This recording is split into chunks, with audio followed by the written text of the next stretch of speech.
नमस्कार दोस्तों, यह कहानी एक औरत के ऊपर है। उस औरत ने अपने जिस्म को अपने शरीर में होने से शर्मिंदा नहीं है, ऐसा प्रतीत किया है। अगर अच्छा लगे तो लाइक और सब्सक्राइब जरूर करें। मिस्र की किशोरी गदीर अहमद ने जब बगैर हिजाब के और छोटे कपड़े में डांस करता हुआ अपना वीडियो अपने बॉयफ्रेंड को भेजा था तो उसने बिल्कुल नहीं सोचा था कि वो उसे ऑनलाइन पोस्ट कर देगा, पर कई सालों के बाद उसने ऐसा कर ही दिया। बाद में गदीर ने खुद ही अपना वीडियो सोशल मीडिया पर ही पोस्ट कर दिया। उन्होंने बीबीसी को बताया, मैंने ऐसा इसलिए किया क्योंकि इस वीडियो में मेरे शर्मिंदा होने की कोई वजह नहीं थी। साल 2009 में मैं 18 साल की थी। मैं और मेरी सहेलियों का ग्रुप अपनी एक दोस्त के घर पर थे। मिस्र में कहीं भी लड़कियों को खुलेआम नाचने की इजाज़त नहीं है, लिहाजा हम बंद दरवाजे के पीछे एक साथ नाचती हैं। मैंने अपनी एक सहेली से कहा कि वह मेरे मोबाइल फ़ोन पर नाचते हुए मेरा वीडियो रिकॉर्ड कर दे। उस वीडियो में कुछ भी अश्लील नहीं था, लेकिन मैंने छोटे कपड़े पहन रखे थे जिससे मेरा शरीर दिख रहा था। मैंने कुछ दिनों के बाद यह वीडियो अपने बॉयफ्रेंड को भेज दिया। यूरोप या अमेरिका में यह कोई बड़ी बात नहीं होती, पर मैं मिस्र के एक साधारण मुस्लिम परिवार से हूँ। मिस्र की अधिकतर लड़कियों की तरह मुझे बताया गया था कि पति के सिवा किसी पुरुष को यह हक नहीं है कि वह मेरा जिस्म देखे। मैं उन दिनों घर से बाहर निकलने पर मुस्लिम हया की प्रतीक बनी हिजाब पहना करती थी। मैं जानती थी कि इस तरह का वीडियो उस आदमी को भेजना जोखिम भरा था जो मेरा पति या मंगेतर तक नहीं था। खैर, मैंने उसे भेज ही दिया। बाद में मैंने और जोखिम भरा काम कर दिखाया और उसे कुछ निजी तस्वीरें भी भेज दी। साल 2012 तक हम अलग हो गए। उसने मुझसे कहा कि यदि मैं फिर उसके वापस नहीं गई तो वह मेरे फ़ोटो और वह वीडियो ऑनलाइन कर देगा। उसे यह पता था कि मैं एक राजनीतिक कार्यकर्ता और महिला अधिकारों की रक्षा के लिए काम करने वाले व्यक्ति के रूप में अपनी सार्वजनिक पहचान बना रही थी। उसने सोचा वह इन तस्वीरों का इस्तेमाल कर मेरा करियर और मेरी प्रतिष्ठा को बर्बाद कर सकता था। मैं वाकई डर गई। मुझे लगा कि मेरा जीवन खतरे में है। हमारे समाज में परिवार की इज्जत बेटियों, बहनों और पत्नियों के क्रियाकलाप पर निर्भर करती है। हमारा जिस्म हमारा अपना नहीं है, वह परिवार के पुरुषों का है और यह वह बर्तन है जिसमें परिवार की इज्जत रखी जाती है। मैं डर गई कि उस वीडियो से मेरे माता पिता को शर्मिंदगी होगी। मेरे दोस्त और पड़ोसी मेरे पिता की यह कहकर निंदा करेंगे कि वह मेरा लालन पालन एक अच्छी लड़की के रूप में नहीं कर पाए। मैंने अपने बॉयफ्रेंड से गुजारिश की कि वह उन तस्वीरों या वीडियो को न प्रकाशित करें। एक साल बाद 2013 में मैं अपनी दोस्तों से बात कर रही थी और कहा कि मुझे नाचना अच्छा लगता है। उस टोली में बैठे एक मर्द की बात मैं कभी भूल नहीं सकती। उसने कहा, मुझे पता है, मैंने तुम्हारे नाचते हुए यूट्यूब पर देखा है। मेरे पूर्व बॉयफ्रेंड ने न केवल मेरे वीडियो को अपलोड कर दिया था, उसने निजी तस्वीरों का इस्तेमाल कर एक वीडियो मोंटाज भी बना दिया और उसे भी अपलोड कर दिया।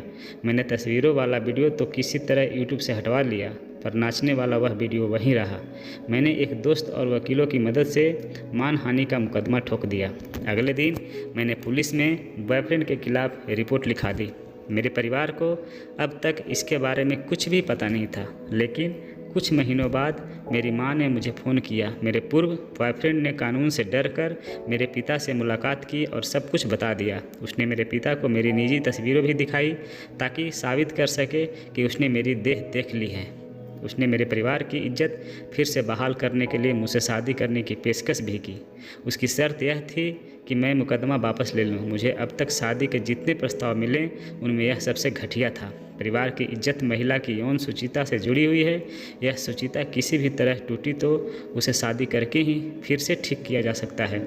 अतिरिक्त के मामले में उसकी हत्या भी हो सकती है। कुछ देशों में बलात्कार के मामले में भी यह तर्क लगाया जाता है। मैं घर लौटी तो मेरी माँ बदहवास थी। उन्होंने कहा, तुमने हमें शर्मसार कर दिया है। मैं काहिरा में रहती थी और तुरंत वहां जाने की बस में बैठ गई। मैं समझ चुकी थी कि मैंने अपना परिवार खो दिया। बस से कुछ किलोमीटर जाने के बाद मैंने एकाएक बस ड्राइवर से रुकने को कहा। मैं सीधे अपने घर गई और माता पिता से कहा कि वे सब कुछ ठीक करने में मेरी मदद करें। मैंने कहा, मैं आपकी मदद के बगैर इसे दुरुस्त नहीं कर सकती। मेरे पिता गुस्से से भरे हुए थे। मैंने समझाने की कोशिश की कि गलती मेरी है नहीं, बल्कि उस शख्स की थी जिसने मेरी निजता का उल्लंघन किया। वे इससे कतई सहमत नहीं थे, लेकिन ज़बरदस्त सामाजिक दबाव के बीच में भी घिरे थे। माता पिता ने निजता के हक में मामले में मेरा साथ दिया। मनहानि के मामले में मेरा पूर्व बॉयफ्रेंड दोषी पाया गया और उसे गैर हाजिर रहने की सूरत में ही 1 साल जेल की सज़ा सुनाई गई। मामले को पटरी से उतारने के लिए उसने पैसे के लेन देन पर एक अलग मामला मुझ पर ठोक दिया। पूरी प्रक्रिया से उकता कर मैंने शिकायत वापस लेने का फैसला कर लिया। उसकी सज़ा वापस हो गई। उसे गिरफ्तार नहीं किया गया, न ही उसे जेल जाना पड़ा। साल 2012 में मिस्र के विद्रोह और तकीक चौक पर हुए प्रदर्शनों के 1 साल बाद मैंने गर्ल्स रिवॉल्यूशन नाम के एक ग्रुप बनाया। यह ट्विटर पर वह एक हैशटैग से शुरू हुआ और जल्द ही बदलाव की मांग कर रही युवतियों का बड़ा आंदोलन बन गया। लगभग इसी समय मैंने हिजाब निकाल फेंकने का फैसला कर लिया और फेसबुक, टीवी, बहस और दूसरी जगहों पर अधिक मुखर हो गई। इससे खाफा कुछ मर्दों ने सोशल मीडिया पर मुझे अपमानित करना शुरू कर दिया। अक्टूबर 2014 में उन्होंने कुछ ट्रोल पोस्ट किए और उसके साथ नाचने वाले वीडियो का लिंक भी लगा दिया। उन्होंने इसके साथ टिप्पणी की, यह है गदीर अहमद जो मिस्र की लड़कियों को भ्रष्ट करना चाहती है और यह है वीडियो जिससे पता चलता है कि वह खुद बेशर्म है। मेरे लिए यह टूट जाने का वक्त था। मैं गुस्से से फट पड़ी। मैंने सोचा, नहीं, कोई मेरा ब्लैकमेल करे, मैं यह नहीं होने दूंगी। मैं डरूंगी नहीं। महिला की देह होने की वजह से, शर्मसार होने से मैं इनकार करती हूँ। मैं अपने शरीर की वजह से कभी भी अपराध बोध का अनुभव नहीं करूँगी, नहीं डरूंगी। मैं अपनी कहानी साझा कर रही हूँ ताकि पूरी दुनिया में डिजिटल तस्वीरों की वजह से धमकाई जाने वाली लड़कियों को हौसला मिले। इसलिए मैंने वह नाचने वाला वीडियो अपने ही फेसबुक पेज पर पोस्ट कर दिया ताकि पूरी दुनिया इसे देख सके। इसके साथ मैंने पोस्ट लिखा, कल मर्दों के एक समूह ने सहेलियों के साथ नाच करते मेरे निजी वीडियो को साझा कर मुझे शर्मसार करने की कोशिश की। मैं यह लिख रही हूँ, यह ऐलान करने की, हाँ, उस वीडियो में मैं ही थी और नहीं, मैं अपनी देह को लेकर शर्मिंदा हूँ। मैंने आगे लिखा, जो लोग मुझ पर दाग लगाना चाहते हैं उनको मैं बताना चाहती हूँ कि औरतों के शरीर को लेकर पूरे पूरब के समाज में गलतफहमियाँ हैं। नारीवादी होने की वजह से मैं उससे ऊपर उठ चुकी हूँ। खुश हो कर नाचने की वजह से मैं बिल्कुल शर्मिंदा नहीं हूँ। मैं अपनी बहन की शादी पर भी नाची थी जहाँ मैंने शरीर दिखाने वाले और छोटे कपड़े पहन रखे थे। अब मैं आप लोगों से पूछना चाहती हूँ कि आप लोग को दरअसल क्या चाहिए, मैं बेशर्म रहूं या आपके साथ सोए बगैर बेशर्म रहूं। मेरा शरीर शर्म की वजह नहीं है। उस वीडियो पर मुझे कोई पछतावा नहीं है। यह पोस्ट तुरंत पूरे मिस्र में वायरल हो गया। बहुत सारे लोगों ने देखा कि मैं कितनी बहादुर और तर्क को मान लिया। मेरे नज़दीकी दोस्तों ने मुझे फ़ोन कर मेरा समर्थन किया। अंत में 5 साल बाद मुझे लगा कि सब कुछ खत्म हो गया। मैंने मानो दरवाज़ा बंद कर दिया। 2 साल बीत जाने के बाद आज मुझे वीडियो पोस्ट करने पर कोई अफसोस नहीं है। लड़कियों को जिस सांचे में ढाल दिया जाता है उसे बाहर निकलने में कोई बार बार सांचा तोड़ना पड़ता है। लड़की को तन कर कहना पड़ेगा। हाँ, निजी तस्वीरों को लेकर मेरा ब्लैकमेल किया गया। हाँ, मैंने उन्हें अपनी मर्जी से ही भेजे थे। इसके बावजूद किसी को यह हक नहीं कि वह मुझे अपमानित करे या बेइज्जत करने के लिए उसका इस्तेमाल करे। मैं अपनी कहानी साझा कर रहा हूँ ताकि पूरी दुनिया डिजिटल तस्वीरों की वजह से धमकाई जाने वाली लड़कियों को हौसला मिले। मैं कहना चाहती हूँ कि आप अकेले नहीं हैं। आप जिस संघर्ष से गुजर रही हैं मैं गुजर चुकी हूँ।